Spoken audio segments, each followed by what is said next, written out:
আরাফার দিনের আমল যারা আরাফায় অবস্থান করছেন তাদের জন্য একরকম, আর আরাফার দিনে যারা আরাফায় অবস্থান করছেন না, বিশ্বব্যাপী বিভিন্ন জায়গায় আছেন, তাদের জন্য ভিন্ন রকম। যারা আরাফা অবস্থান করছেন, নবী আলাইহিস সালাম বলেছেন খায়রুদ দুআ দুআউ ইয়াউমি আরাফা। এই হাদিসের এই অংশটা যদিও আম, এখান থেকে আরাফাতের দিনে দোয়াকে নবীজি বলেছেন আরাফাতের দিনের দোয়া হলো সবচেয়ে সেরা দোয়া। বছরের যে কোনো সময়ের মধ্যে সেরা দোয়া হলো আরাফাতের দিনের দোয়া। যদিও আরাফাতের ময়দানে হাজিদের দোয়া কবুল হয়, ফেরত দেওয়া হয় না, বহু হাদিস আছে। যেহেতু হাদিসে আরাফাতের দিনে দোয়াকে সেরা দোয়া বলা হয়েছে, আমরা যদি দূর থেকে আল্লাহর কাছে দোয়া করি, আশা করতে পারি আল্লাহর কাছে, আশা করতে অসুবিধা নেই যে আল্লাহ তাআলা দোয়া হয়তো কবুল করবেন। ওয়া খায়রু মা আনা কুলতু আনা ওয়ান নাবিয়্যুনা মিন ক্বাবলি লা ইলাহা ইল্লাল্লাহু ওয়াহদাহু লা শারীকা লাহু লাহুল মুলকু ওয়া লাহুল হামদু ওয়া হুয়া আলা কুল্লি শাইইন কাদির।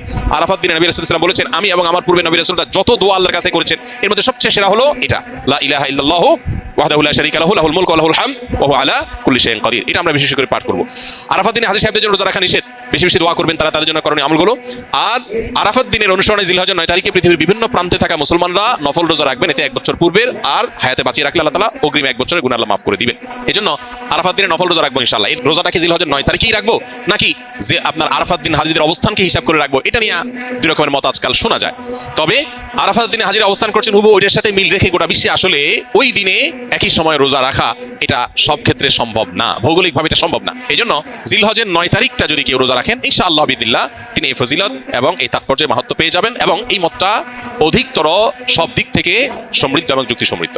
এজন্য আমরা আরাফাত দিনে যারা আরাফাতের ময়দানে অবস্থান করছি না তারা রোজা রাখবো ইনশাআল্লাহ বেশি বেশি করে। আর জিলহজের 1 থেকে 9 তারিখ পর্যন্ত সবগুলো দিনই রোজা রাখতে পারলে আরো ভালো, তাহলে সেক্ষেত্রে ইখতিলাফ এবং মত পার্থক্যে আপনি এমনি উঠতে উঠে গেলেন। সবগুলো দিনই আসলে রোজা রাখার চেষ্টা করা দরকার যদি তৌফিকে হয়।